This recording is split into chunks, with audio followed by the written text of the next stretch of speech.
Aleluia, glória a Deus. Vamos aplaudir então a Ele bem forte. Aleluia. Para o louvor de Deus que nós estamos aqui mais uma vez. Amém? Sejam todos bem-vindos, podem sentar. A casa de Deus é sua casa também. Você está aqui para aprender mais do Senhor, para buscar mais dEle. E como nós falamos aqui nesses momentos de oração, nós precisamos dessa profundidade, né? E que a cada dia o Espírito Santo tenha liberdade para falar conosco e os nossos ouvidos estejam bem aguçados, para que o recado ele entre não só nos nossos ouvidos, mas ele possa também alcançar o interior, né? O coração. E assim a nossa vida vai sendo aperfeiçoada. Apocalipse é a palavra de hoje, capítulo 5. Nós vamos ficar só no livro de Apocalipse, tá? Então você vai abrir no capítulo 5, depois nós vamos para o capítulo 1 e o capítulo 2. Nós vamos estudar o Apocalipse no dia de hoje. Você que está aqui na igreja hoje, você está recebendo conosco, vai receber daqui a pouco um pouquinho do suco de uva. Ele é o sangue do Cordeiro que a gente vai fazer a oração. Durante esse mês, hoje é dia 23, né? Para quem está aqui na igreja, para quem vai ouvir essa mensagem vai ser dia 28. Mas todos os domingos desse mês de março, que é o mês das vitórias, nós estamos entregando para as pessoas um elemento de fé. Lá no primeiro domingo desse mês, no dia 2, foi entregue para as pessoas aqui o sabonete. Alguém lembra desse dia? Para você fazer lá. Jesus, ele é o sabão dos lavandeiros, né? Aquele que veio para purificar, para curar, para tirar as impurezas. Nós estudamos aqui no dia 9, que foi a Santa Ceia, a palavra de Deus. Falamos aqui sobre aquele povo que estava vivendo uma seca e que pela palavra do profeta as águas voltaram, né? Voltou a ter água, voltou a chover naquele lugar. Nós entregamos para as pessoas um copo de água. Falamos de uma abundante chuva. No dia 16 nós entregamos aqui, domingo passado para você, entregamos o sal. Falamos da esterilidade que havia naquela terra e que pela palavra do homem de Deus, que pegou o sal e consagrou lá as fontes, ali voltou a água até a sua funcionalidade normal. Já não era mais estéril. E já não havia mais morte, né? Tudo estava, né, bem consagrado a Deus. E no dia de hoje nós temos tratado com as pessoas aqui sobre o sangue de Jesus. Sobre o que nós vamos entregar para você hoje, que é uma representação. No final nós vamos orar mais, entregar para você, mas baseado nessa palavra. Capítulo 5, você abriu aí? Versículo de número 9. Nós vamos ler só 2 versículos aqui, para a gente iniciar essa mensagem. Diga graças a Deus. Então vamos lá. Capítulo 5, versículo 9. Quem encontrou, diga amém. Vamos ler então a palavra. Diz assim: ó. E cantavam um novo cântico, dizendo: digno és de tomar o livro e de abrir os seus selos, porque fostes morto e com o teu sangue comprastes para Deus homens de toda tribo, língua, povo e nação. E para o nosso Deus os fizestes reis e sacerdotes, e eles reinarão sobre a terra. Preste bem atenção num detalhe, isso aqui é uma promessa. E é mais do que uma promessa na realidade. Mas eu vou por partes com você. Quando Jesus ele paga o preço na cruz, de nos resgatar das trevas e nos trazer para a luz, com o seu sangue, né, que ele veio para purificar a nossa vida, nós somos comprados. Ou seja, antes éramos escravos, agora nós somos livres. É como alguns anos atrás aí, né, alguns séculos atrás, existia ainda uma escravidão, né, no país e em outros lugares também. As pessoas eram compradas, precisavam de uma carta de alforria, de uma carta de liberação. No nosso caso, o sangue de Jesus fez isso por nós. Glória a Deus. Nós fomos por Deus aqui, por Jesus, comprados. Tanto é que ele fala aqui na parte final do versículo, ele diz: e com o seu sangue comprastes para Deus homens de toda tribo, língua, povo e nação. Independente da nação, independente do lugar, todos aqueles que um dia receber Jesus como seu Senhor e seu Salvador, ele foi comprado com o sangue do Senhor. Amém? Esse verbo aqui está conjugado, compraste, ele está conjugado no passado. Conjugar, ele está conjugado no passado. Quer dizer, já fomos comprados. No versículo 10, na sequência, ele vai continuar dizendo. Ele diz, e para o nosso Deus, os fizestes reis e sacerdote. Fizeste também está no passado. Ele já nos fez reis e sacerdotes. Para quê? Para reinar. Aí ele faz uma conclusão desse raciocínio dizendo, e eles reinarão sobre a terra. Nós somos comprados, irmãos. Deus já nos fez reis e sacerdotes. Reis para reinar sobre essa terra e sacerdote porque nós somos líderes espirituais. Nós temos palavras de autoridade aonde? Na nossa boca, no nosso coração. Isso para profetizar no nosso tempo.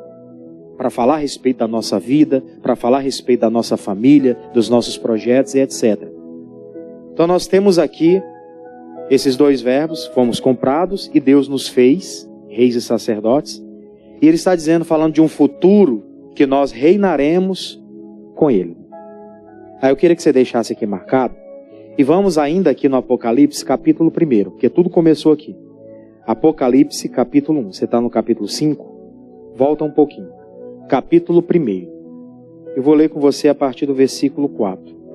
O apóstolo João, ele teve a visão dos dias finais. Isso foi algo de Deus apresentado a ele. Naquele período ali, ele era o último dos apóstolos de Cristo. Os demais já tinham partido. Uns decapitados, outros crucificados de cabeça para baixo, outros esquartejados, e assim sucessivamente. Foram, períodos de perseguições que eles viveram, e eles morreram por amor ao Evangelho. Eles guardaram a palavra até o final. Aí o apóstolo João, ele recebe aquela visão enquanto ele estava na ilha de Patmos. E ele estava lá fazendo o quê? Exilado, ele estava preso. Estava preso naquela ilha, já bem idoso, diga-se de passagem, né? Já numa idade bem avançada.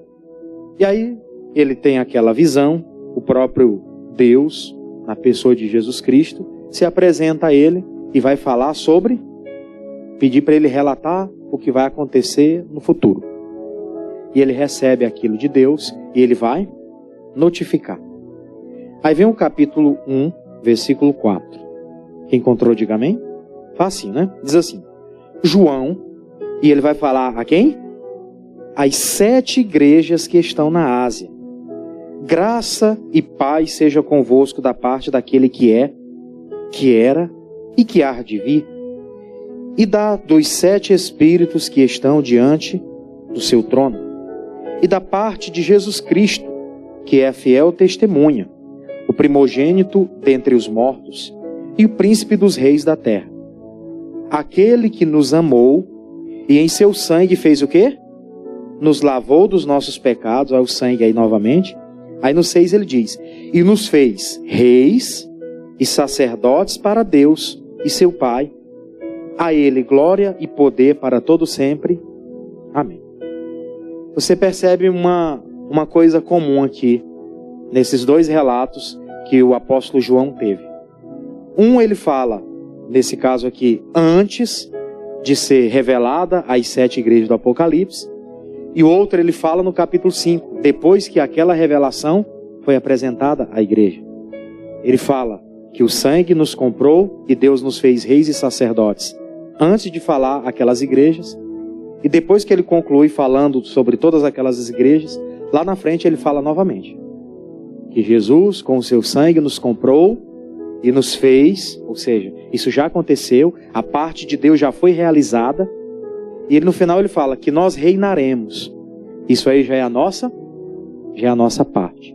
E é sobre essa parte que eu quero tratar com você. Já é muito bem definido dentro do nosso coração que ele nos fez reis e sacerdotes. Disso aqui ninguém tem dúvida. Amém? Eu não tenho dúvida que Deus me trouxe para essa terra para reinar. E que ele me fez um sacerdote para ministrar sobre a minha casa, para ministrar, no meu caso, como ministro do Evangelho, para ministrar sobre os povos, sobre as pessoas. Isso aí não temos nenhuma sombra de dúvida. Agora, a parte dele foi feita. E a nossa parte? Aí é que mora o perigo, né? Aí é que mora o perigo. A parte de Deus está concluída. Se dependesse dele, tudo estaria no seu devido lugar. Mas a nossa parte também precisa ser realizada. Para que venhamos reinar sobre essa terra, para que tenhamos vitórias, para que o nosso sacerdócio, espiritualmente falando, seja bem executado, nós precisamos, nos preparar com toda a força para que alcancemos essa missão. Por isso que eu quero falar um pouquinho com você. Eu vou falar um pouquinho de cada uma das igrejas do Apocalipse. Você tem tempo, sim ou não? Não demora muito não. Vai ser breve, tá? Não vou ler todos os versículos não. Senão a gente não sairia daqui hoje. Mas eu quero comentar um pouquinho sobre o que o apóstolo João teve de revelação de Deus para passar para cada uma daquelas 7 igrejas. Qual foi o recado deles para que aquele povo se tornassem de verdade reis e sacerdotes? E o que Deus quer tratar conosco hoje acerca da mesma coisa? Eu vou com você já para o capítulo 2, vamos lá? A primeira igreja foi a igreja de Éfeso. Você está com a Bíblia aí, sim ou não? Então vamos lá. Deixa ninguém cochilar, né? Capítulo de número 2. O capítulo 2 e o 3 é dedicado justamente a essas 7 igrejas. Nós vamos começar aqui do capítulo 2 e eu vou ler com você o versículo 4. Eu vou saltear um pouquinho os versículos, só para chegar no ponto que realmente Deus tratou com aquela igreja sobre o que eles precisavam fazer para reinar. Capítulo 2, versículo de número 4. Diz assim, Deus falando ao anjo que está à igreja de Éfeso. Isso é um detalhe interessante, que para todas essas igrejas, Deus se dirige ao anjo. Quem é o anjo da igreja, pessoal? É o pastor, é o líder espiritual do povo, né? Você vê que Deus primeiro fala com quem? Com o pastor. E aí ele dirige o recado a todos, a igreja como um todo, para o corpo de Cristo. Por isso que é importante você congregar. Cai por aí aquela ideia, eu não preciso congregar, eu sou a igreja. É uma ideia farjuta que muita gente tem por aí, pessoal. Tá cheio de gente aí com achismos, fazendo coisa do seu jeito, e vão prestar conta no dia do juízo. Porque são ovelhas que não têm pastor. Não tem uma liderança espiritual séria, que preside sobre a sua vida e que te dá palavras de autoridade para você crescer. Você corre sério risco, pessoa que dessa forma está vivendo, corre um sério risco de perder a sua alma. Precisamos de pessoas que nos liderem espiritualmente. Deus se revela pela palavra a eles e eles transmitem à igreja. Claro que tem coisas que é particular. Deus se refere diretamente a você, no secreto. Tem coisas que é dirigida ao anjo da igreja para repartir com você. Por isso que você deve aproveitar cada tempo. Porque cada tempo tem direções diferentes para a nossa vida, mas todas elas completam a nossa trajetória na caminhada na fé. Todas elas fazem parte. Quem aqui já veio de pastores anteriores, você viveu um tempo com eles e onde aquelas palavras alimentaram você e sustentaram você. Vocês estão vivendo hoje em um outro tempo, onde essas mensagens, onde esses recados, onde essas direções estão sendo transmitidas e você também está sendo bem alimentado e crescendo. Virão outros tempos em que vocês receberão outras direções e elas também alimentarão a sua alma e te conduzirão à eternidade com Cristo. Diga glória a Deus. Aproveite cada um desses tempos. Não perca nada daquilo que Deus tem preparado. Não despreze nada, por menor que seja a pessoa, porque tem coisa de Deus para ser liberada sobre você. E é liberada aqui no altar. Olha só, capítulo 2, versículo 4. Vamos lá? O que ele diz aí a palavra à igreja de Éfeso? Tenho, porém, contra ti, aquela igreja tinha feito coisas extraordinárias. Tanto é que nos versículos anteriores ele fala sobre isso. Eu só quero ir ao ponto direto, Versículo, a continuação. Tenho, porém, contra ti, que deixar-te teu primeiro amor. Lembra-te, pois, de onde caíste, e arrependa-te, e pratique as primeiras obras. Pois, senão, brevemente virei a ti, e tirarei do seu lugar o teu castiçal, se não se arrependeres. Aquela primeira igreja, que é a igreja de Éfeso, ela tinha deixado o primeiro amor. E para que eles viessem a reinar, eles precisavam se consertar com Deus. Eles eram uma igreja evangelística, Aquela igreja era uma igreja que tinha amor para com o próximo. Era um povo que era cuidadoso com relação às doutrinas. Se você ler os versículos anteriores, você vai perceber. Eles tinham várias qualidades e que aquilo não foi deixado de ser apresentado. Desde o versículo 1, versículo 2, ele fala: conheça as tuas obras, o teu trabalho, a tua perseverança, quem você é, você rejeita aquilo que é errado e tal. Só que ele disse: vocês deixaram o primeiro amor. E para que eles pudessem reinar, eles tinham que voltar àquela primeira essência, gente. Se eles quisessem reinar, se quisessem realmente ser reis e sacerdotes que estavam executando com toda a força aquilo que Deus havia colocado sobre eles, eles precisavam voltar ao primeiro amor. Será que isso não quer dizer alguma coisa para a gente também nos dias de hoje? Né? Que a gente às vezes pensa: mas eu não estou afastado. Eu vou dizer para você, sem medo de errar. Tem pessoas que estão pregando e estão afastadas, gente. Entende o que eu estou falando? Tem gente que está no altar, mas está afastado. Não fala afastado do lugar da congregação, mas afastado da palavra. Tem coisas que só Deus e a pessoa sabe que ela pratica no oculto. E nós não sabemos, de vez em quando estoura uma coisa ou outra. Então não é porque a pessoa está simplesmente que quer dizer que ela realmente é. Tem uma palavra que diz que nem todos que estão em Israel são o quê? Israelitas. Aquele povo ali vinha fazendo um trabalho categoricamente bom. Eles são elogiados por conta disso. Só que quando chega no versículo 4, ele vai mostrar para eles o que eles precisavam fazer para que eles pudessem reinar. E o que eles precisavam fazer? Voltar ao primeiro amor. Faziam coisas antes que agora não estavam mais fazendo. Eram pessoas que sempre tinham o costume de estar em oração, em casa ou no trabalho, em qualquer lugar, pois eles deixaram de ser assim. Tinha que fazer o quê? Consertar com Deus e voltar. Era só isso que Deus estava esperando deles. Ele disse: se vocês não voltarem, eu irei vir e tirar do seu castiçal, tirar o seu castiçal se não se arrepender. Quer dizer, aquilo que está preparado pode ser tirado da pessoa se ela não se arrepender. Isso explica porque muita gente perdeu muita coisa durante a vida. E eu não falo só de coisas espirituais, não. Tem gente que perdeu muita coisa na sua caminhada com Deus. Mas perdeu também sobre essa terra. Muita coisa que o faria reinar aqui, que hoje infelizmente ela não tem mais. Porque ela deixou essa essência, o primeiro amor. Esse foi o recado de Deus, por intermédio do apóstolo João, naquela revelação, à igreja de Éfeso. Vocês querem reinar? Queremos. Existe uma promessa. Vocês são reis e são sacerdotes. Com o seu sangue Jesus comprou. Mas, se não voltar ao primeiro amor, seu castiçal vai ser tirado.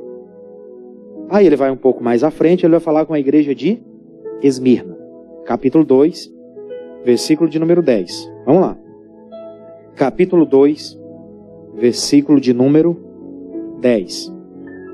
Olha o que ele disse à igreja de Esmirna. Novamente ele falando à igreja de Esmirna.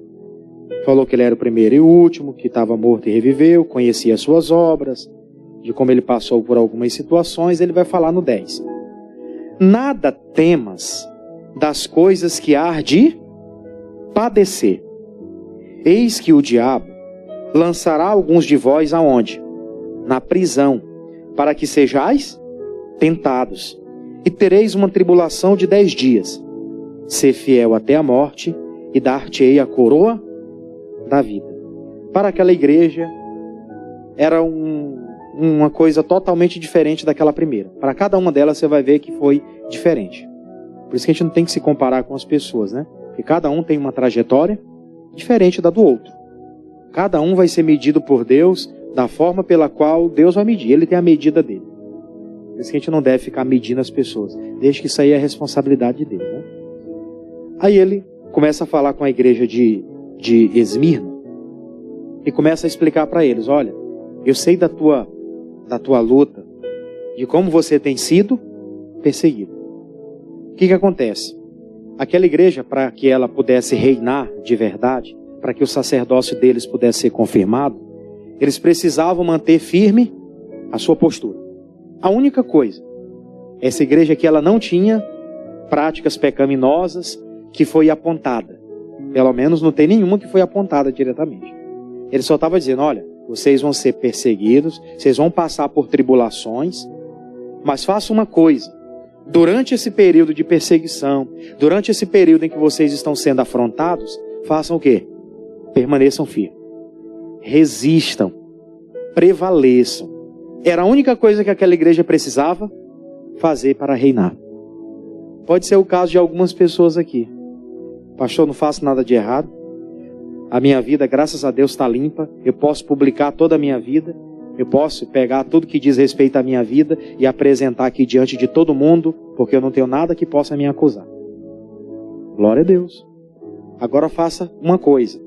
Vão vir algumas tribulações, vão vir algumas tentações, vão vir algumas perseguições. O que eu devo fazer? Me chatear, ficar triste? Agora não venho na igreja que eu estou passando por luta. Não. Tem que permanecer firme, resistir firme na fé. Resistir firme na fé. Esse era o recado que o anjo, né, o servo de Deus, o apóstolo de Cristo chamado João, tinha para aquela igreja, que foi dado por Deus. A única coisa que eles precisavam fazer para se tornar reis e sacerdotes, ver sendo confirmado aquilo na vida deles, era eles ficarem firmes. E como muita gente perde, pessoal. Tem muita gente que na mínima luta ela desanima. Na mínima tribulação, o que a pessoa faz? Ela retrocede, ela olha para trás.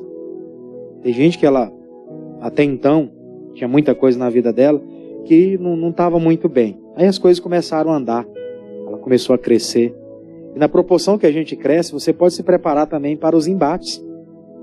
A Bíblia diz, olha, uma porta grande e eficaz se me abriu. Mas o que ele diz depois disso? Mas muitos são os adversários. Quanto maior você vai se tornar na vida, isso é relacionado ao nosso trabalho, relacionado à nossa comunhão com Deus, relacionado ao chamado, relacionado à família ou qualquer outra coisa que você possa fazer, tudo isso vai causar do outro lado uma oposição. Isso é normal. E qual que é a nossa função? Permanecer firme. Pastor, eu estou falando que eu sou feio. Ô, meu irmão, tem muita gente que me acha bonito. É ou não é verdade? Tem gente que fala, eu estava pregando para a juventude aqui no dia de ontem, eu falei sobre crise de identidade. As pessoas não têm mais uma identidade. Alguém fala que ele é isso, que ele é aquilo, ele deixa de acreditar em quem ele é, para acreditar naquilo que os outros falaram. Olha só que coisa séria. Tem gente que se distancia de Deus, ou ela deixa de permanecer firme com Deus, por conta daquilo que os outros dizem, falam. Não. Está tendo algumas tribulações, pastor. Dentro de casa, estou passando por uma luta. É minha própria família. É gente que se levanta contra mim. São situações que estão acontecendo para me desanimar. O que você deve fazer? Permanecer firme. Olhando para Jesus, o autor e consumador da nossa fé. Foi Ele quem nos chamou. A nossa vida pertence a Ele. Pronto. Ah, mas estão dizendo isso e vai me prejudicar. Não vai, gente. Nada vai nos prejudicar. Glória a Deus. Nada vai nos prejudicar. Na última sexta-feira eu pregava para a igreja aqui, falando para o povo de Deus aqui sobre a carta aos Romanos. No capítulo 8 lá, no versículo de número 34, ele diz: quem nos separará do amor de Deus? É a espada? É a tribulação? São as guerras? São as lutas dessa vida? Não, nada nos separará do amor de Deus. Glória a Deus, pessoal. Nada. Não existe nada que possa te separar do amor de Deus. Estou passando por algumas tribulações. Faça como o apóstolo João falou para a igreja de Esmirna. O que ele deveria fazer? Versículo 10 novamente. Não temas das coisas que há de padecer. Eis que o diabo lançará alguns de vós na prisão. Vai ter gente que vai passar por algumas tribulações. Para que sejais tentados.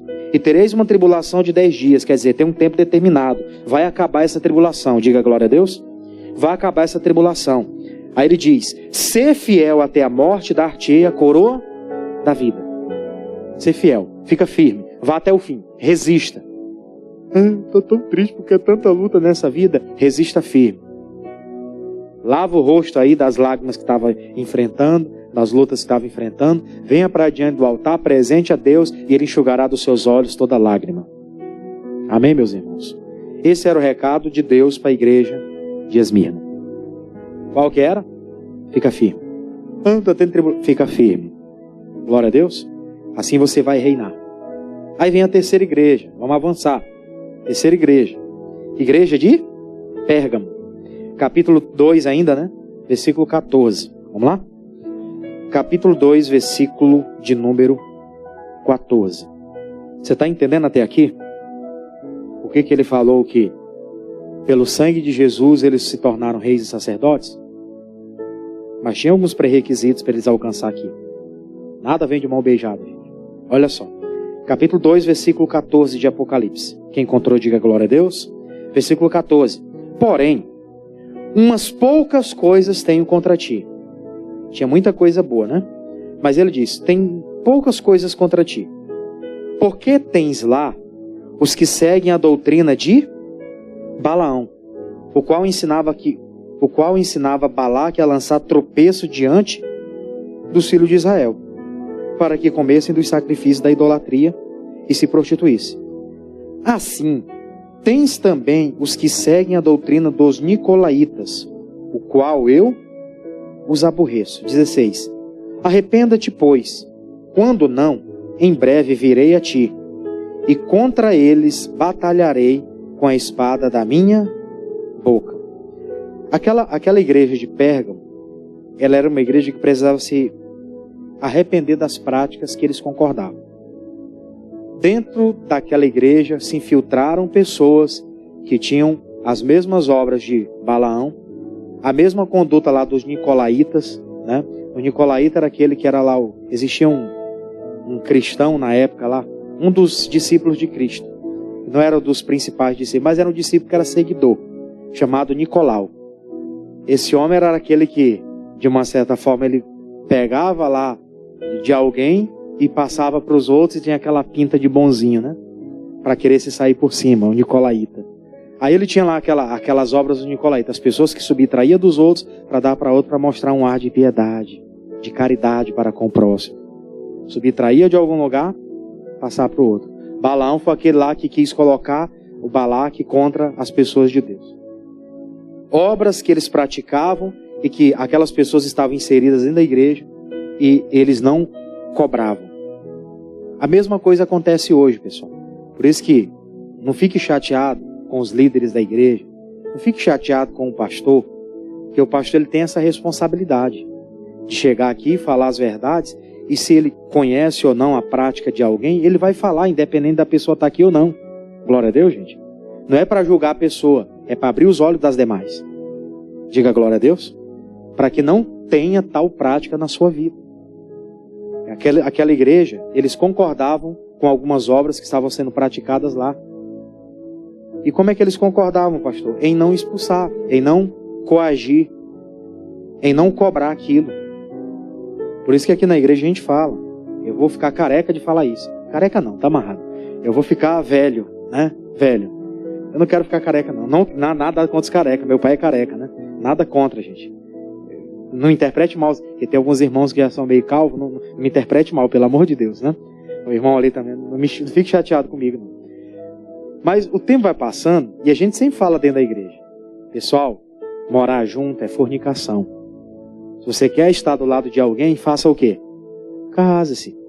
Você chega aqui, você vai lá diante da autoridade do juiz, marca lá bonitinho no cartório, vai lá diante das autoridades, registra aquilo, publica aquilo para a sociedade. Sou casado.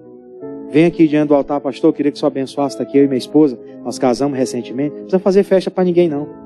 A festa é de vocês, né? Lá na casa, lá na família. Fez lá a festa e tal, abençoou lá o casamento diante das autoridades, vem aqui, pastor, abençoa a nossa aliança. Está consagrado, meu irmão. Você é marido, você é esposa, vocês são uma bênção na presença de Deus. Acabou. Eu não posso é concordar, as pessoas vêm aqui, estão morando juntos, pastor, abençoa o nosso casamento. Eu chego, boto a mãozona e abençoo. Abençoa o quê? Abençoa o que Deus reprova? Claro que não. Não podemos abençoar aquilo que Deus reprova, gente. Não pode. É contra a palavra. Mesma coisa. Chegam pessoas do mesmo sexo e começam a falar, eu queria que o senhor abençoasse a gente. É o quê, rapaz? Fosse um rapaz e uma moça, chegava. Vamos orar por vocês, para vocês se prepararem para um futuro.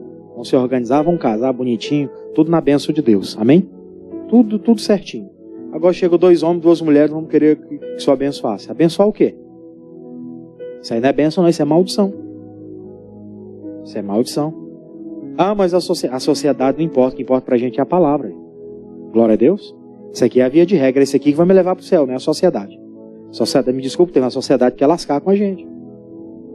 Eles querem, se eles puderem, eles subtraem até o último que a gente tem. Subtrai, pastor, subtrai. Se as pessoas pudessem, se não tivessem leis, as pessoas Tendo lei, as pessoas passam por cima de muita coisa para querer subtrair do próximo? É ou não é verdade? Sim. Imagina se não tivesse uma lei que tivesse em regimento, que tivesse em atuação. Como é que não seria? Né? Como é que não seriam essas coisas? Então ele diz, vocês não, essa igreja, para que ela realmente venha reinar, venha ter um sacerdócio confirmado, não pode concordar com essas obras. Se continuarem assim, ele diz no 16, arrependa-te, pois, quando não, brevemente virei a ti, e contra eles batalhareis com a espada da minha boca. E ninguém pode batalhar contra Deus. Dura coisa é para o homem cair na mão de quem? De Deus. Dura coisa. E tem pessoas que estão insistindo em ir contra Deus. Vai chegar a hora do acerto. Eu não sou maior do que a palavra, então eu me alio a ela. Eu me alio a ela porque ela é maior do que qualquer coisa. Maior do que a instituição, maior do que o ser humano. Ela é a boca de Deus em atuação hoje. Aquela igreja precisava fazer o quê? Não concordar com a prática do pecado.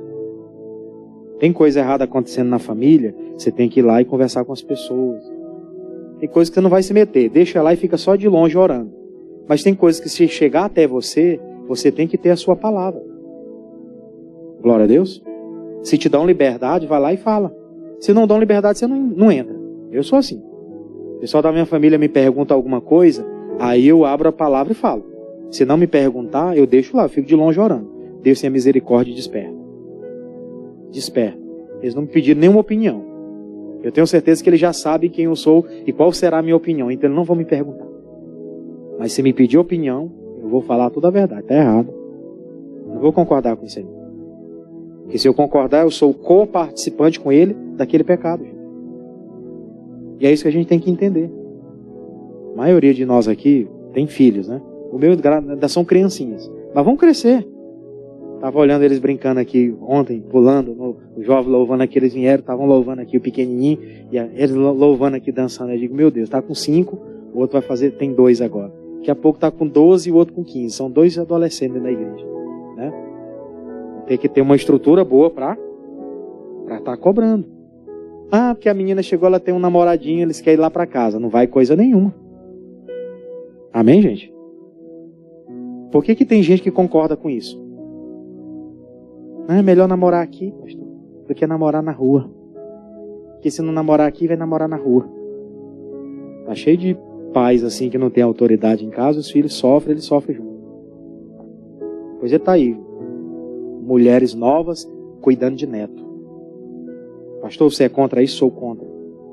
Falo sem sombra de dúvida. Se a mãe morrer, aí a avó tem direito de cuidar. Amém? A criança não pode ficar órfã. Concorda comigo? Mas a avó ficar cuidando de neto? Tá errado. Pela Bíblia Sagrada tá errado. Tá ou não tá? Tá errado. Eu procuro vigiar nisso. Se minha sogra puder um dia ali visitar, acompanhar ali, como foi no período do nascimento, nasceu lá a criança, a mulher estava de resguardo, né? Foi feita a cirurgia, não podia fazer nada, eu tinha trabalho, correria, obra de Deus, então eu tinha que estar correndo, né? O tempo todo ali. Fica lá na casa dela por alguns dias, até melhorar direitinho aí. Sentiu que dá para fazer pelo menos a comida, né? Aí você vai para casa que o resto é comigo. Pode deixar. Te tirei lá, não foi para depois voltar para atacar da tua mãe, não. Isso aí é errado, gente. Se as pessoas seguissem a regra da palavra, teria menos problema. Os nossos velhinhos, eles iam ficar felizes em visitar os netos, é ou não é? Não ficar batendo cabeça com o neto. Certo, gente? Não ficar batendo cabeça com o neto. Quem tem que ensinar os filhos é os pais, não é os avós. Eles podem cooperar. Cooperar é uma coisa, né? Assumir a responsabilidade é outra. Obrigado. Né? Então entenda isso. Tem coisa errada que está acontecendo, não concorde. Porque senão ele vai vir e ele vai com a espada da boca dele guerrear contra a gente. E quem é maior, Deus ou eu? Claro que é Deus. Eu sou um coitado, um nada. Misericórdia da nossa vida. A igreja de Pérgamo precisava não concordar. Se eles quisessem reinar, eles tinham que abandonar aquela prática de concordar com tudo que queriam trazer para dentro da igreja. E saber que isso aí não tem valor, não. O que tem valor é a palavra. Se as pessoas quiserem ficar aqui, elas ficam por causa da palavra. Não é por causa do arraial gospel que nós vamos fazer. Não é porque vai ter né, não sei o que vai ter na igreja e tal. Não é por causa disso, de jeito nenhum. Elas vão ficar por causa da palavra. Se não for assim, não adianta tê-los. Vamos para a quarta igreja, sim ou não? Está todo mundo vivo? Diga glória a Deus. Pastor, estou cansando. Não canse não, que a palavra é verdadeira. Tiatira, né? Capítulo de número 2 ainda, versículo 20. Vamos lá, vamos adiantar. Versículo 20. O que ele diz aí? Ele tinha também qualidades, essa igreja, né? Mas vamos logo para o versículo 20. Mas tenho contra ti que toleras a quem? Jezabel, mulher que se diz profetiza, que ensina e engana os seus servos, para que se prostituam como dos sacrifícios de idolatria. 21. E dei-lhes tempo para que se arrependesse da sua fornicação, e não se arrependeu. Eis que eu porei numa cama, e sobre os que adulteram com ela, virá grande tribulação, se não se arrependerem das suas obras. Aquela igreja também, ela tinha obras boas, mas o que estava sendo apresentado para Deus naquele exato momento era o quê? Eram as obras más que eles concordavam. Para que aquela igreja de Tiatira pudesse reinar diante de Deus, eles precisavam aproveitar o tempo que Deus estava dando para consertar o que tinha que ser consertado.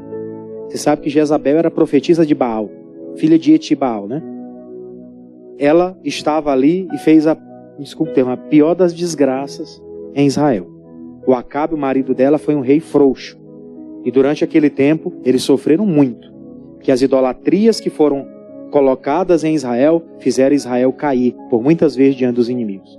Fizeram eles terem grandes derrotas. E no caso aqui, ele está falando nessa nova aliança, já para essa igreja já aqui, sobre as práticas de Jezabel, que era a prostituição, era adultério, era o culto pagão, o culto aos ídolos.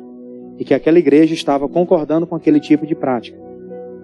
As pessoas estão adulterando. Mas é melhor eles estarem na igreja, deixa eles assim mesmo, que eles fazem parte, eles ajudam bastante aqui. Não era esse tipo de gente que Deus queria dentro da igreja para ser salvo. As pessoas podem chegar assim, pode ou não pode? Muitos de nós chegamos assim. Não tínhamos entendimento. Mas quando a palavra vem, ela faz a limpeza, né? Ela vai purificando a nossa vida e vai nos mostrando o verdadeiro caminho. E nós vamos mudando. Nós vamos sendo transformados pela palavra. Era o que aquela igreja precisava fazer. Eles tinham uma prática de Jezabel, de concordar com os adultérios. Ele disse, aqueles que fazem a mesma coisa, eu os deitarei numa cama e assim eles vão sofrer. Eles vão sofrer. Porque eles participam disso e acham que estão indo bem. Tem uma das igrejas, eu vou comentar só, que o apóstolo Paulo foi para a igreja dos Coríntios. Na primeira carta, ele fala lá sobre uma prática que existia. Está no capítulo 2 ou capítulo 3, se eu não me engano. Eu não tinha anotado isso aqui. Mas existe uma das práticas daquela igreja, na igreja de Coríntios, que um cidadão, sendo ele cristão, membro da igreja, ele se relacionava sexualmente com a sua madrasta, a mulher do seu pai. Isso foi denunciado. Chegou aos ouvidos de Paulo. O Paulo chegou e disse o seguinte: olha, meus irmãos, a nossa igreja está indo na contramão da palavra. Existem coisas que nós estamos praticando que nem os ímpios têm coragem de praticar. Nem os ímpios têm coragem, um homem ímpio tem coragem de se deitar com a sogra dele, com a madrasta dele. E existe um membro da nossa igreja que está se deitando com a mulher do seu pai. Pastor, que é isso? É verdade, gente. A igreja de Corinto estava desse jeito? Estava. Mas eles tinham um pastor que era exemplar, chamado Paulo, que se converteu a Jesus e que não tinha medo de falar a verdade. Que escancarou que abriu o jogo para a igreja como um todo. Para despertar os demais. Se alguém está vivendo assim, Deus vai se tornar réu. Deus está dando tempo. Ele falou aqui no versículo de número 21. Ele disse, dê-lhes tempo para que se arrependesse da sua fornicação. Mas não se arrependeu. E tem gente que está há muito tempo fazendo uma mesma coisa que não agrada a Deus. E ainda não se arrependeu. Pastor, que é isso? É verdade, gente. Tem muita coisa que até o diabo duvida. Né? Pastor Leonardo sempre usa uma frase aqui, né, Pastor Leonardo? Tem gente que usa o diabo. Não é o diabo que usa ela. Isso aí são frases do pastor Nonato. Eu estou pegando dele para mim, né? Ele é um homem experiente na fé. Ele fala, tem gente que usa o diabo. O diabo, até o diabo duvida dela, gente. De tanta capacidade que ela tem de mentir, de enganar. E dentro da igreja, pastor, dentro da igreja. Às vezes ministro de Deus. Pastor Cruz Credo. Eu também fiz a mesma coisa já. Por algumas vezes. E eu vigio para não cair na mesma, tá? Eu vigio para não cair na mesma. Eu vigio. Porque se nós não vigiar, nós vamos cair na mesma situação. Nós falamos isso aqui com temor. Não é para julgar ninguém, nem criticar ninguém. Mas é para que todas as pessoas despertem. Salvação é logo ali, ó. O dia da nossa partida está se aproximando. Completei mais um ano de vida, pastor. É menos um dia. Os seus dias estão chegando. Nós comemoramos, ficamos felizes, né? Vida longa. Glória a Deus. Mas estão se abreviando os nossos dias. Ó, que revelação, né? Mas está entendendo a questão? Deus está dando tempo e tem gente que está perdendo tempo. A gente precisa aproveitar essas oportunidades. A igreja de Sardes, quinta igreja, vamos lá? Capítulo 3, versículo 2 agora. Capítulo 3, versículo 2. Aquela igreja ela já era um pouco mais complicada. A igreja de Sardes era uma igreja espiritualmente morta, gente. Uma igreja que estava completamente vivendo um sono. Como tem muita gente por aí, que é tempo dela estar guerreando e ela está pensando o quê? Eu vou no show do Fernandinho. Né? O mundo está desabando em cima dela. Ela está passando por algumas guerras na vida dela. Precisa acertar a vida dela diante de Deus. E ela está pensando em quê? Eu vou no show. Louvar a Deus. Que louvar a Deus? Sua vida está toda errada. Vai louvar o que a Deus? Pastor, que é isso? Não fala assim não. É sério, gente. Como é que vai louvar a Deus desse jeito? Está tudo errado. Não. Capítulo 3, versículo 2. Ser vigilante e confirma os restantes que estavam para morrer, porque não achei as tuas obras perfeitas diante de Deus. Versículo 3. Lembra-te, pois, do que tens recebido e ouvido. Guarda-o e arrepende-te. E se não vigiares, virei sobre ti como um ladrão, e não saberás a horas que sobre ti... Ou seja, se não acordarem, vocês não vão observar a minha vinda. A igreja de Sardes era uma igreja que estava dormindo espiritualmente. Era um povo que também tinha sim o seu lado bom, que teve sim a sua relevância, mas que naquele exato momento estava adormecida. Tinha coisas acontecendo e eles estavam como? Insensíveis. Tinha muita coisa que estava acontecendo diante dos olhos deles e eles não moviam um dedo para fazer nada. Será que a nossa igreja está assim hoje também, gente? Eu não sei. Eu não sei. Eu sei que tem muita coisa acontecendo. Tem muita coisa acontecendo no nosso ambiente familiar. Muita coisa acontecendo no nosso dia a dia. E às vezes pessoas morrem ao nosso lado e a gente nem... É ou não é verdade? Tem gente que está doente da nossa família. Você sabe que a pessoa está doente. Meus dias são tão corridos que eu não fui nunca nem visitar. Se nós estivéssemos sensíveis a Deus, com os olhos abertos, atentos, nós iríamos lá para conversar com a pessoa, para entender um pouquinho a necessidade dela, e íamos identificar. O Espírito Santo testifica isso dentro do coração.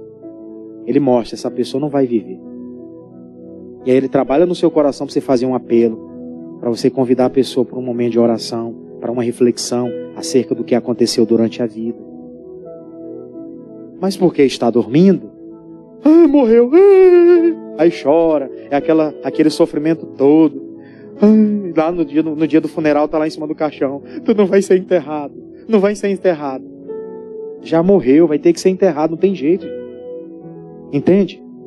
Se tivéssemos sensíveis a Deus, acordados espiritualmente, antes da pessoa morrer, nós teríamos um contato com ela. Iríamos conversar. Deus trabalha no coração. Você sabe quando a pessoa vai viver e quando ela não vai, gente. Você sabe. Na última sexta-feira, Eu fui acompanhar uma família que um dos irmãos faleceram, né? Já vinha acho que uns 5 anos lutando, né, pela mesma situação. Ia para casa, voltava para o hospital, UTI de novo, e a família toda ali naquela batalha, aquela coisa. Não morreu antes porque a família estava lutando, orando. E Deus, né, ele ficou vivo. Mas chegou o dia que eu fui lá, me lembro que foi mais ou menos 1 semana e meia antes. Eu olhei para ele naquela situação, eu disse, aqui não volta mais. Eu tinha essa certeza. Só que para a família a gente tem que orar junto e concordar em oração. A gente tem um ditado que a gente usa, não está na Bíblia não. Enquanto tem vida, tem esperança, né? Então a gente tem aquela esperança, vamos orar e Deus pode fazer tudo. Tudo é possível para aquele que crê, tudo é possível para Deus. Então vamos concordar em oração. Vai viver. Só que na hora que chega o noticiário de que partiu, a gente já tinha aquela consciência de que iria partir. E se Deus trabalhou no coração da pessoa para ela ir lá e falar e fazer e ela não fez? Né? A pessoa ficou dormindo, não tinha oportunidade de ter falado, de ter dado palavras, oportunidades, a pessoa não falou. Tem um exemplo antigo, você já deve ter ouvido, até em rede social o pessoal já colocou. Um rapaz, um certo dia, ele quis ir para uma festa. Ele quis ir, não, ele foi, né? Aí a mãe dele, cristã, mulher de Deus, está na igreja, congregando, vive no altar. Ela chegou e falou, meu filho, vai com Deus. E o que ele disse? Só se ele for no porta-mala. Alguém já ouviu essa história? Ah, muita gente já ouviu. Mas só para recapitular, né? Refrescar a sua memória. Só se ele for no porta-mala, zombou da mãe dele, né? Naquele dia eles beberam tanto, ele e a turma dele, que eles estavam num carro, tiveram um acidente. Morreram todos naquele acidente, né? Tinha lá uma cartela de ovos, né? Na história eles contam lá, uma cartela de ovos, né? Tinha uma cartela de ovos lá no porta-mala. O acidente aconteceu e tudo, no porta-mala nenhum ovo se quebrou. O que ele disse? Só se ele for no porta-mala. E ele foi, né? Todos eles morreram. Se ele dissesse, amém, mano, amém, glória a Deus. Se ele tivesse dito amém, por mais que ele fosse o ímpio, fosse lá beber, fazer a farra dele, podia ter alguma coisa, mas pela misericórdia de Deus, Deus poderia ter dado o livramento. Mas como ele não quis. Mas aquela mãe estava atenta, estava ou não estava? Sabia que podia acontecer alguma coisa. Ela estava acordada, espiritualmente falando. E ela falou para ele, Deus te acompanha. Ele não quis. Léu. Né? Decisão da pessoa, não reina porque não quer. Então essa igreja aqui, para eles reinarem, para eles serem alguma coisa, o que eles precisavam fazer? Eles precisavam acordar. Eu quero reinar na vida, então precisa acordar urgentemente. Precisa orar mais, precisa meditar mais na Bíblia. Precisa ter mais força, mais ímpeto diante das situações. Tem hora que acontece alguma coisa, meu resultado é só chorar. É só dizer, Deus, por quê? Deus, por quê? Deus está dizendo, se você estivesse vivendo para mim, você teria entendido o porquê disso. Sexta igreja, igreja de Filadélfia, diga glória a Deus. Estamos terminando. Capítulo 3, versículo 8. Igreja de Filadélfia. Tem muita igreja que eles inclusive colocam o nome, né? Assembleia de Deus Filadélfia. Batista não sei o que é Filadélfia. É ou não é? Eles colocam o nome dessa igreja. Por que ninguém coloca de Sardes? Né? Igreja de Sardes. Igreja de Tiatira. Ninguém coloca, né? Não é bom exemplo, né? Mas aqui, Filadélfia, ele é uma igreja diferenciada. Capítulo de Números 3, versículo 8.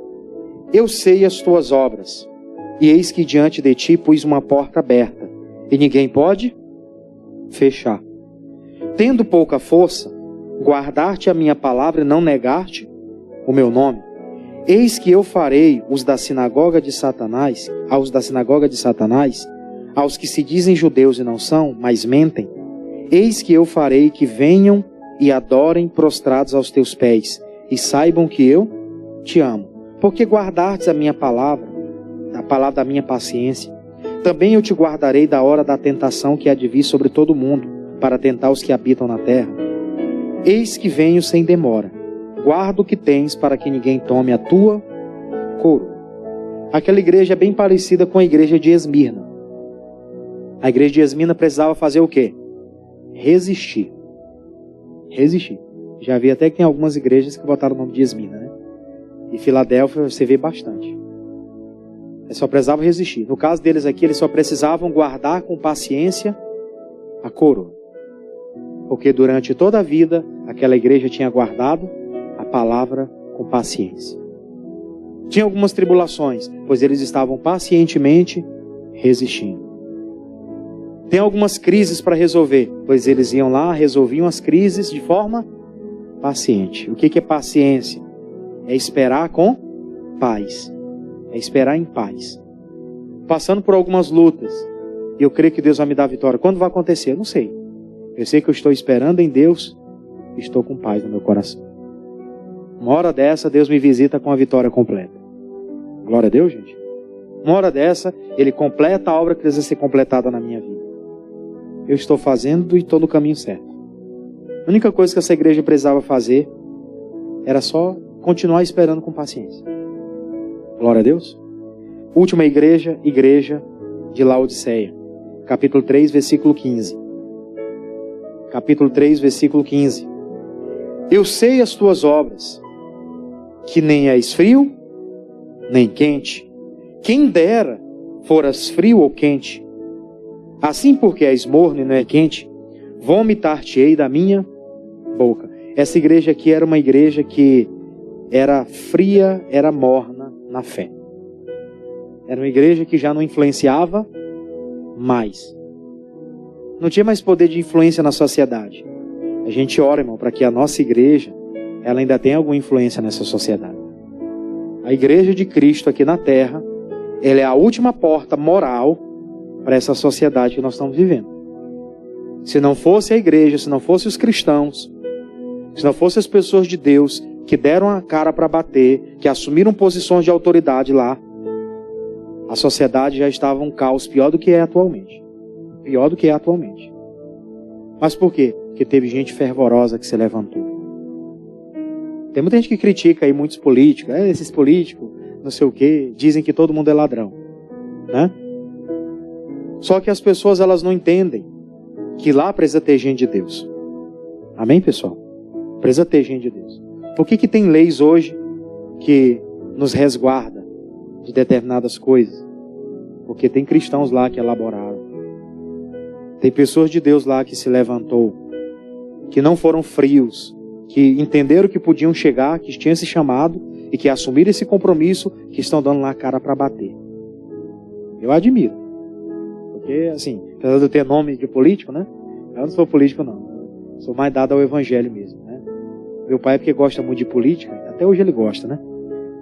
Já mudou várias vezes de lugar, né? Já foi A, já foi B, já foi C, aí voltou pro A de novo. É meio confuso, né? É meio confuso. Gostava do Quércia, né? Depois gostou do Alckmin, depois gostou do Lula, depois gostou do Bolsonaro, aí gostou do Lula de novo, aí veio para não sei para onde. Eu digo, Jesus, muda a cabeça desse homem. Se converter a Jesus, que aí ele vai olhar para a palavra, né? Ele vai ter a definição certa do que tem que viver. Mas para você ver a questão, existem pessoas que se levantaram, foram quentes, que entenderam que precisavam urgentemente agir para que alguma coisa mudasse. E essa é a igreja que Deus está esperando que a gente seja. Uma igreja que não vai esperar que o pastor mande fazer alguma coisa. As pessoas vão se reunir e elas irão fazer. Elas irão realizar. Tem gente que está esperando alguém dizer alguma coisa para ela fazer. É morno. Só faz o que é mandado. A Bíblia diz que é o quê? Não é eu que falei, não. A Bíblia diz que é inútil. Amém, gente? Ninguém me interpretar mal. Eu não tenho nada a ver com isso. A Bíblia nos chama de inútil quando nós só fazemos o que é mandado. Eu não preciso o pastor Jamil chegar para mim e falar: ô irmão, acompanha os irmãos. Quem está precisando de visita, vai lá e visita. Ele não diz isso para mim.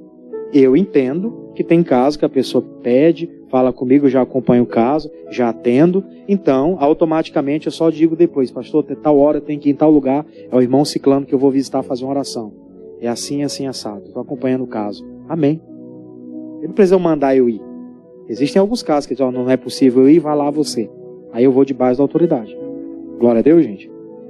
Mas não podemos de maneira nenhuma ser essas pessoas frias. Porque senão isso vai atrapalhar o nosso reinado, o nosso sacerdócio. Isso vai, sucumbir aquilo que nós somos.